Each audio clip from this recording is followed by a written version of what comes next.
En realidad, cuando se hablan de estos síntomas, y en general todos, tenemos que hacernos muchas preguntas y resolver interrogantes con respecto al inicio de enfermedades en los pacientes. Es decir, sea cual sea el síntoma, tenemos que responder algunos síntomas importantes. Es decir, por ejemplo, ¿cuánto hace que comenzó el síntoma? Evaluar el tiempo, cómo comenzó, la forma de inicio, si fue súbito, gradual, progresivo, las características principales que tiene en intensidad, en duración, de repente si es que existen o no factores que lo pueden agravar o mejorar, si hay algún otro síntomas acompañantes, o también si podrían estar asociados a otras enfermedades o comorbilidades, por ejemplo, el hecho de antecedente laboral, antecedentes familiares, antecedentes de enfermedades previas, etcétera. Entonces, esto de aquí va a ser netamente común con casi o todos los síntomas, en describir de manera importante características de cada pie.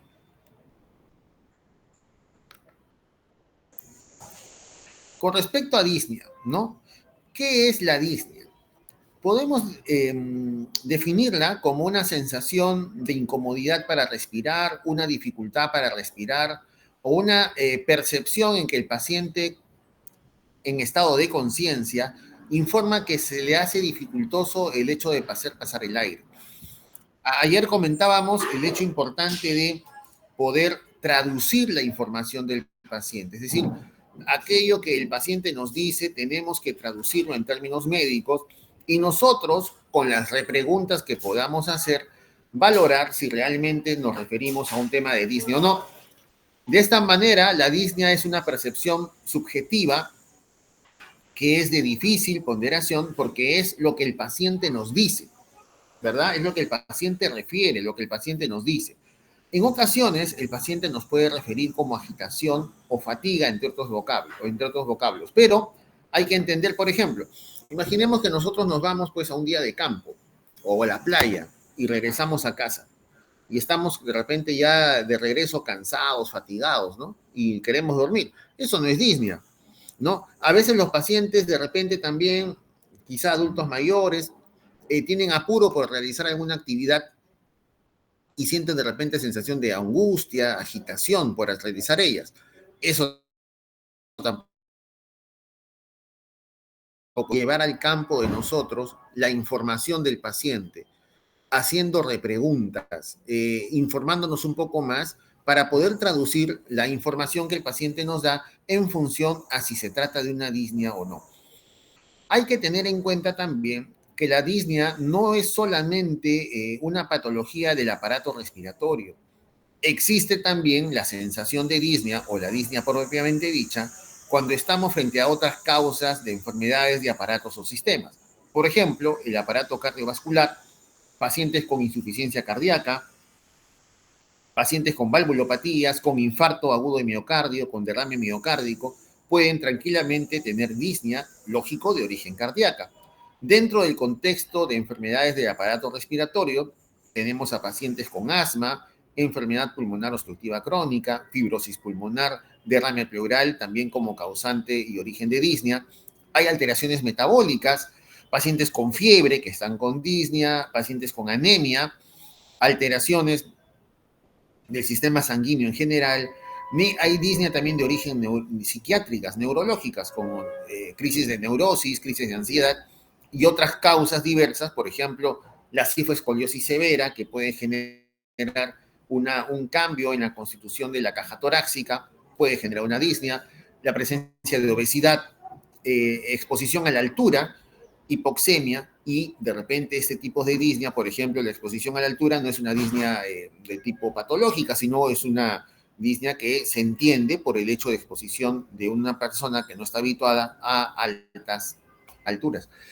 Con respecto a la disnea, tenemos que nosotros intentar que este paciente que nos da un dato subjetivo, intentarlo en convertirlo en algo objetivo. Una manera es, por ejemplo, hacer cartillas para que nos puedan simular qué tanta magnitud de disnea tiene, o con caritas, con emojis, etc.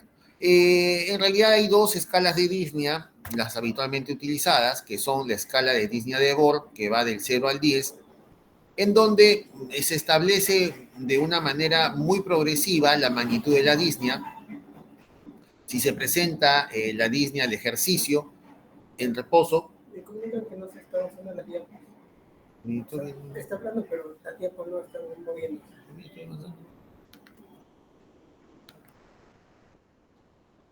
Ahí se ve.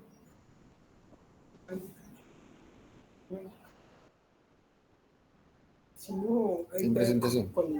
Sin presentar. Con la flechitas abajo bajando. Bueno. Acá mi asesor me dice que no se veían las diapositivas. Después de 3 diapositivas me pasa la voz, así que... En fin. Bueno, entonces, lo que tenemos que tratar nosotros de hacer es traducir lo que es el algo subjetivo del paciente en algo objetivo, ¿no? Tenemos aquí lo que es la disnea, las escalas de disnea en escala de Borg, como se observa ahí, y también la otra escala de disnea, que es la escala de disnea modificada, que es el MMRC, en donde es mucho más resumido y podemos clasificar en 4 grados, partiendo de un grado 0, en la magnitud de la disnea, desde la ausencia.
Ahí ven la diapositiva.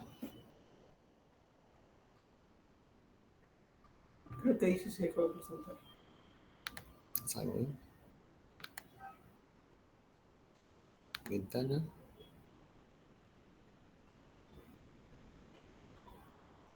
Espérate, ha salido acá.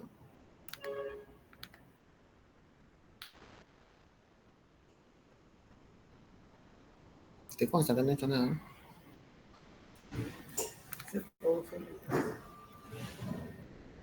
Parece que hay mal de señal y me quedo acá. Pero ahí falta presentar. Sí, falta presentar.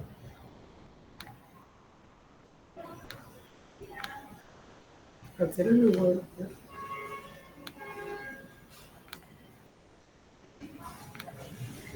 Creo que prenda toda la pantalla y va a aparecer la información.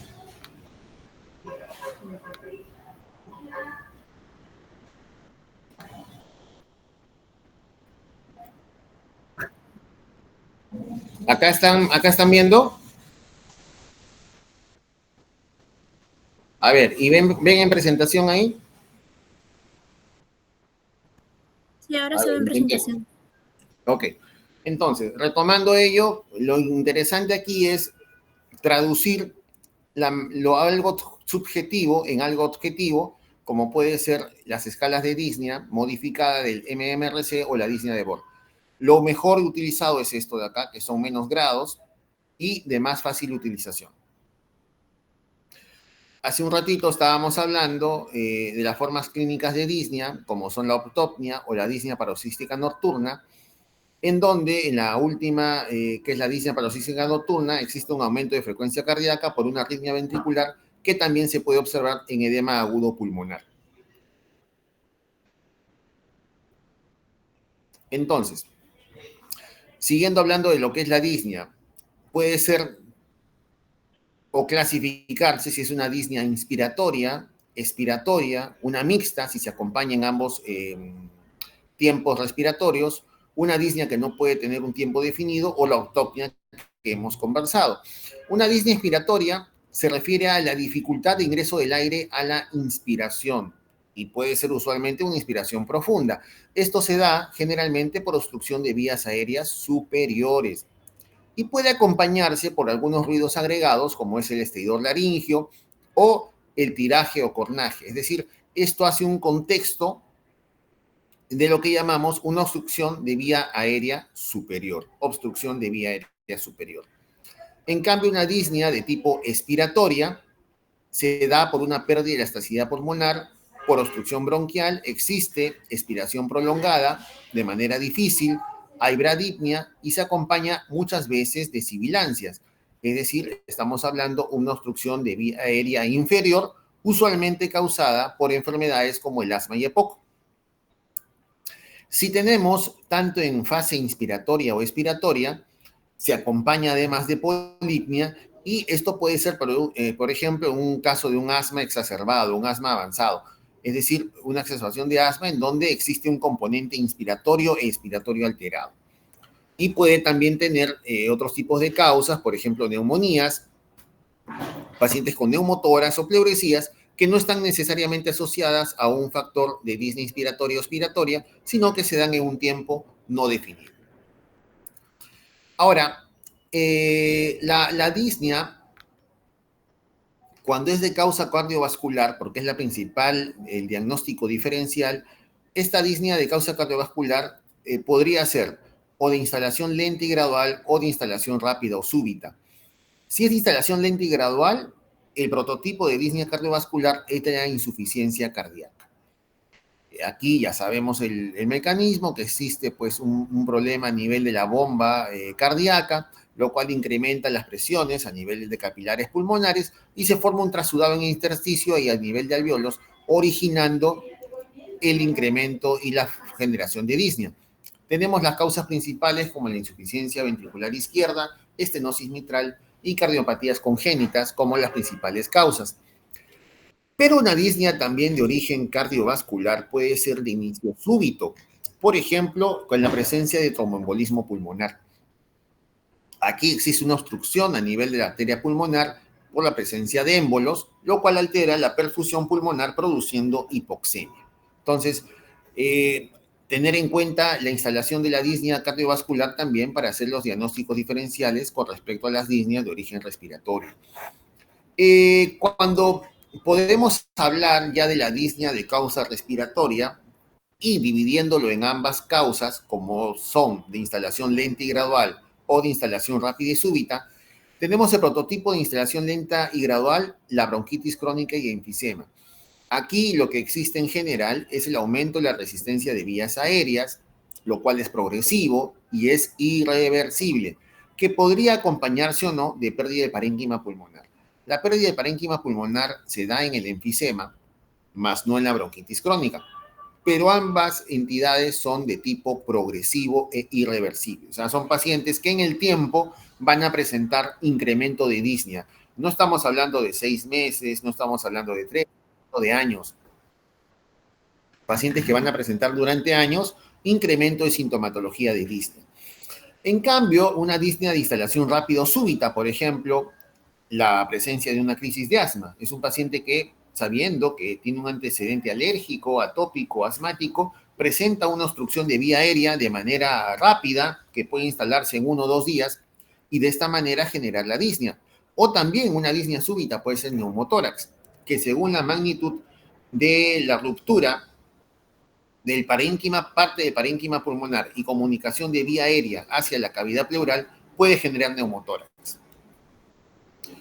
¿Qué exámenes auxiliares podríamos hacer uso para el estudio de disnea? ¿Podríamos utilizar hemograma? Sí, porque nos permitiría valorar la presencia de infección como causa de disnea. La oximetría de pulso es vital porque nos permite a nosotros valorar la saturación de oxígeno y de esa manera ver y correlacionar si la disnea se acompaña con caída de oxigenación. Podemos tomar un EKG ecocardiograma también si estamos sospechando de una disnea de origen cardíaca. Radiografía de tórax. Con una placa de tórax podemos valorar neumonía, podemos valorar derrame pleural, podemos valorar la presencia de neumotórax como causas principales de patología de disnea. Si tenemos dudas, podemos someterlo a una prueba de esfuerzo cardiopulmonar para ver si es que existe etiología cardíaco-respiratoria. Y bueno, si la radiografía no es sospechosa e insistimos en algún tipo de problema en el parénquima pulmonar, una tomografía. O, si es posible y si la duda persiste, una tomografía con contraste de protocolo angioten a descartar tromboembolia pulmonar. Con respecto a tirajes, los tirajes vienen a ser la utilización de los músculos accesorios en la fase inspiratoria. Sabemos perfectamente que el músculo principal de respiración es el diafragma. Entonces, cuando hacemos uso de otros músculos adicionalmente al diafragma de forma muy intensa, formamos el tiraje. El tiraje, ¿qué refleja? Dificultad respiratoria que se produce cuando los músculos intercostales no funcionan de manera correcta. Podríamos tener tirajes respiratorios que podrían ser un tiraje intercostal, un tiraje subcostal o un tiraje supraesternal, según la ubicación de los mismos. El tiraje intercostal es cuando los músculos entre las costillas tiran adentro. Es un signo que representa un trastorno respiratorio de emergencia. Tenerlo en cuenta. Un tiraje subcostal es cuando la parte inferior del tórax se retrae o se hunde por debajo de las costillas al respirar. Y un tiraje supraesternal es cuando se hunde la fosa supraesternal y supraclavicular debido a la falta de aire. Entonces, si vemos un paciente con insuficiencia respiratoria, definitivamente va a tener algún tipo de estos tirajes, ¿no? Y esto es mucho más evidente en niños, ¿ah? Vamos a verlos mucho más en niños, ¿no? Por lo general, estos tirajes podemos observarlos, por ejemplo, en obstrucciones respiratorias altas, como laringitis, donde generalmente el tiraje predominante es supraesternal y supraclavicular, obstrucciones respiratorias bajas, como bronquiolitis, que es frecuente subcostal, o en casos graves, cualquier tipo de tiraje presente y de manera intensa es generalizado, ¿no? Ahí vemos algunos ejemplos del tiraje supraesternal. El intercostal, miren cómo se dibujan bien las costillas con cada movimiento respiratorio, y el subcostal. Con respecto a la tos, ¿no? La tos, ¿qué significa? Que existe algo en el aparato respiratorio. O sea, la tos se da porque existe un mecanismo reflejo que nos avisa en que va a existir un problema en el aparato respiratorio. Y aquí consiste en una afección de que es una expiración forzada, en donde la glotis se cierra y que con esta presión se abre expulsando el aire a gran velocidad. Obviamente el aire no sale solo, ¿no? El aire sale con gotitas, las llamadas gotitas de Flügger. Y esas gotitas de Flügger, que son micro gotitas, pueden tener tranquilamente virus, pueden tener algunas bacterias, y son generalmente las causantes de los procesos, del contagio y los procesos de enfermedades infectocontagiosas, ¿no? Entonces es por eso que es muy importante el control de la tos y también la protección frente a un paciente que está tosiendo. Ahora recordemos todo lo que pasamos en pandemia. Esta tos es regulado por el centro tusígeno, que es el bulbo raquídeo. Recibe estímulos de las zonas tusígenas ubicadas en la mayoría del aparato respiratorio y se presentan en diferentes zonas, como en la pared posterior de la laringe, cuerdas vocales, tráqueo, bronquios. La tos refleja es un estímulo de órganos lejanos, es decir, una afección en otro órgano distinto al aparato respiratorio que puede dar una tos refleja, ¿no? Por ejemplo, una afección a nivel de la tiroides que tenga por evidencia un compromiso del nervio recurrente laringio y de esa manera generar una tos refleja de tipo local. No significa que exista una alteración del aparato respiratorio, sino que la inervación que también va hacia la laringe produce el reflejo de tos. La tos también nos interesa saber qué tipo es, si es una tos seca, una tos húmeda, una tos quintosa o acoplada, una tos emetizante. Una tos seca es aquella que no tiene secreciones, podemos verlo, por ejemplo, en cuadros de gripes o en pleuritis, en algunos casos de tuberculosis de manera inicial o neoplasias incipientes. Una tos húmeda es la que se acompaña de ruidos y que se producen estos ruidos, ¿por qué? Por la presencia de secreciones. Y cuando esta tos húmeda es el hecho de toser y sentir la sensación de secreción. Y cuando el paciente ya expectora, se llama tos productiva. Aquí lo podemos observar en bronquitis de tipo mucopurulentas, en neumonías también, en algunas otras patologías como son las bronquiectasias, abscesos, y aquí en los abscesos y bronquiectasias la cantidad de expectoración aumenta en comparación a las neumonías, por ejemplo, o los cuadros de repente de bronquitis. Una tos quintosa o acoplada puede verse en la tosferina, en procesos laringeos mediastínicos. En este tipo de tos es tos de manera como si fuese una metralleta. Tos, tos, tos, tos, tos, tos, tos, ¿no? El paciente se pone rojo, rojo, rojo, ¿no? Usualmente son accesos de tos seguidos sin inspiración. Entonces el paciente se pone pletórico, rojo, ¿no? Y al final sucede una inspiración prolongada a manera de un gallo o estridor laríngeo. La tos emetizante se da por una estimulación directa del esputo sobre la mucosa faríngea.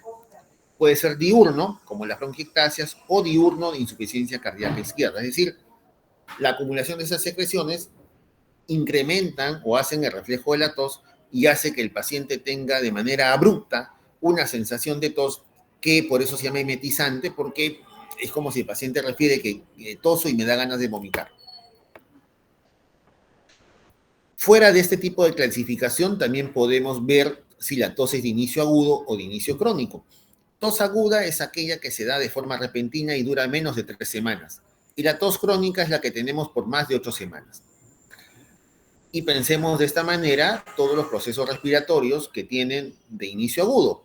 En menos de 3 semanas, un resfrío, una gripe, por supuesto, la bronquitis, sinusitis, una reagudización de asma, la neumonía, una exacerbación de POC. En cambio, la tos crónica lo vamos a observar más en cuadros por ende crónicos como tuberculosis, bronquitis crónica, fibrosis pulmonar. ¿Qué efectos secundarios puede tener el pobre control de tos? Podemos tener fracturas costales, sí podría ser a nivel de la línea axilar posterior, sobre todo en pacientes con osteopenia o pacientes politraumatizados o qué sé yo, que pueden tener algún proceso que el mismo efecto de la tos genera alguna fisura. Neumotórax, sí, porque al momento de toser incrementa la presión intratorácica y si ya tengo una condición de bulas, por ejemplo, en un enfisema o de tipo congénito, podría generar neumotórax. El síncope por la tos, sobre todo en la tos tipo ferina o tos quintosa, tengo golpes repetidos de tos. Si toso, no tomo aire. Y si tengo una tos prolongada, puedo llegar a tener síncope en accesos repetidos de toso violento.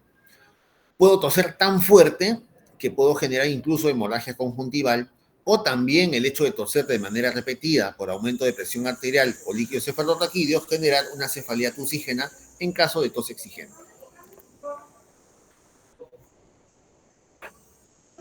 Recordar que el parénquima pulmonar es ajeno al reflejo de tos y eso explica la existencia silenciosa de cavernas, quistes o incluso abscesos con líquido. Eso quiere decir que no hay muchas veces mecanismos reflejos de la tos en el parénquima pulmonar, más están a nivel bronquial. Por lo tanto, puedo yo tener un paciente, por ejemplo, con tuberculosis o un paciente con un absceso, cuyo síntoma principal no sea la tos. Quizá va a ser la expectoración con tos esporádica. Entonces, no necesariamente es reflejo de que el pulmón está más o menos sano. La tos aparece cuando la secreción pasa al árbol bronquial o si existe una sensibilidad anormal de la mucosa bronquial afectada en un proceso flogótico. En lo que refleja la expectoración, es el acto de expectorar, es el acto de que la flema salga y uno pueda expectorar o arrojar por la boca las secreciones que están depositadas en laringe, tráqueo, bronquios. La secreción habitual en el ser humano se dice que es promedio de 100 mililitros cada 24 horas. Y esto no origina expectoración alguna. Es decir, nosotros con las secreciones que hacemos las absorbemos, se absorben mediante el movimiento ciliar o a veces las deglutimos cuando estamos acostados o de manera inconsciente. El esputo, la formación de esputo, es un espejo de fenómenos que suceden a nivel biológico y se producen en el interior del bronquio, ¿no? ¿Cómo podemos obtener la expectoración? Mediante la percusión torácica, el clapping, que es el hecho de hacer como palmaditas, drenaje postural, que el paciente puede ponerse en una posición, por ejemplo, si tengo secuelas en el lado derecho y yo apoyo mi lado izquierdo sobre la cama y el derecho lo pongo hacia arriba, voy a favorecer el drenaje postural natural de las secreciones mediante el aspirado gástrico. Generalmente el niño a veces no sabe expectorar, no expectora, tengo que ponerle una sonda nasogástrica para la obtención sobre todo de BK. Mediante la tos, obviamente, mediante la tos voy a tener expectoración con nebulizaciones, sobre todo con solución salina, hipertónica, a cloruro de sodio al 10%, y mediante broncofibroscopía, que es un procedimiento de apoyo diagnóstico en neumología para poder hacer la obtención de secreciones. Estas secreciones me van a permitir el examen de esputo. Y este examen de esputo puede estar dado en una cantidad escasa, por ejemplo, en asmáticos, o en cantidad abundante. Ahí se llama broncorrea, cuando supera los 300 o 400 mililitros cada 24 horas. Cuando analizamos el esputo hay que preguntar el color. Si es blanco, ligeramente amarillo, en bronquitis o tuberculosis. Si es amarillo verdoso, en bronquitis crónica o abscesos o tuberculosis también. Verde, en ictericias o neumonía gaseosa.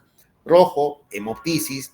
Rojo claro, en edema agudo pulmonar o achocolatado en abscesos, ¿no? El color también orienta la posibilidad de tener un diagnóstico. Vemos la viscosidad, si es espeso o no espeso, en otras palabras. Si es purulento, tiene una consistencia muy espesa. Y en otros casos los inflamatorios, que tienen más mucopolisacáridos, es mucho más menos viscoso. El olor fétido se da en infarto pulmonar, es un olor, se describe rancio en bronquiectasias o en vómicas también. La vómica es la expulsión de una secreción de aspecto salado, de sabor salado, que se da en el quiste hidático. El sabor, lógico, es dado por el paciente, es salado en el quiste hidático. Ahí disculpen el tema de la transcripción. Y la presencia de aire en el esputo puede ser abundante en bronquios finos. No puedo ver burbujas de aire cuando viene de bronquios más pequeños. En el examen macroscópico podría evaluar en el esputo también moldes bronquiales, es decir, que salgan como taquitos de mucosidades. Esto se ve en bronquitis fibrinosas, en cardiopatías o hemoptisis en algunos casos si ven ya molde de coágulo. Pueden verse también los tapones o trombos de Dirichlet. Aquí se pueden describir masas de 7 a 10 milímetros de color amarillento y olor nauseabundo, que eso se ve en la gangrena o en abscesos pulmonares. Granos residiformes, que son inodoros, que eso se ve en tuberculosis. Los espirales de Kurtzman, que son túbulos retorcidos en espiral con pequeñas burbujas que se ven con abundantes células eosinofílicas en asma y también en edema agudo pulmonar. Los neumolitos, que son cálculos pulmonares en antiguas lesiones de TB, o también parásitos, ¿no? Como ascaris, por ejemplo, que pueden observarse cuando completan el ciclo de Lofer. Esto generalmente en pacientes inmunodeprimidos. El esputo yo puedo calificarlo entonces un esputo mucoso, seroso, purulento o mucopurulento, ¿no? Según las características, si sea viscoso o no viscoso, según el color o no color, y también tengo que informar con respecto a la presencia de broncorrea o no, para poder orientar mejor el diagnóstico.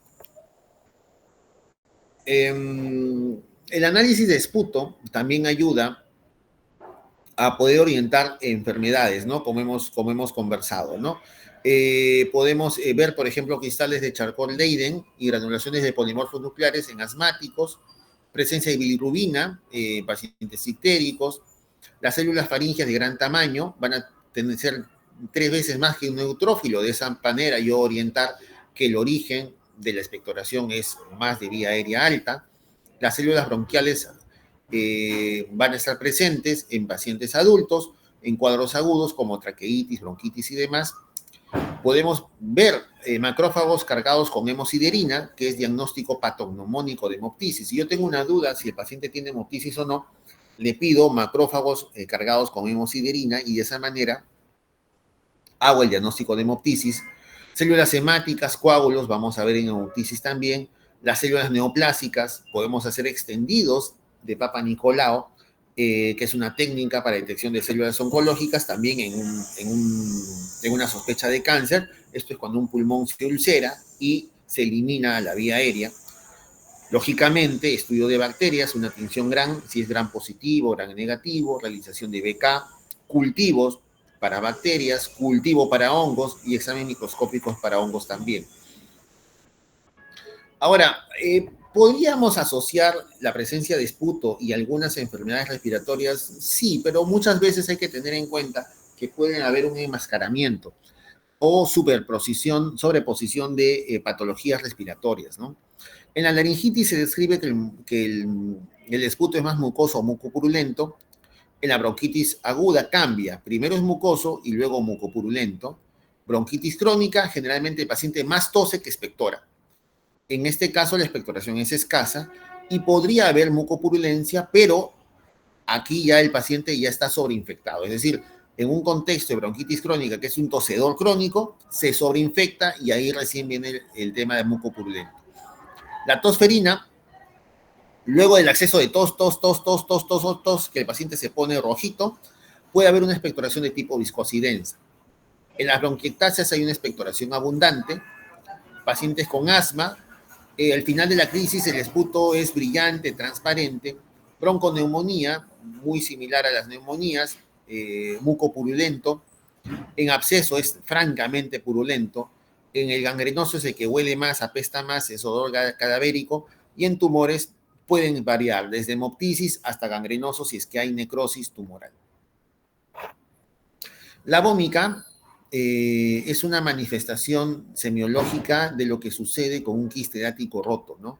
El quiste hepático, no sé si recuerdan de parasitología, es un parásito, la hiatidosis, que suele estar en el hígado y también en el pulmón.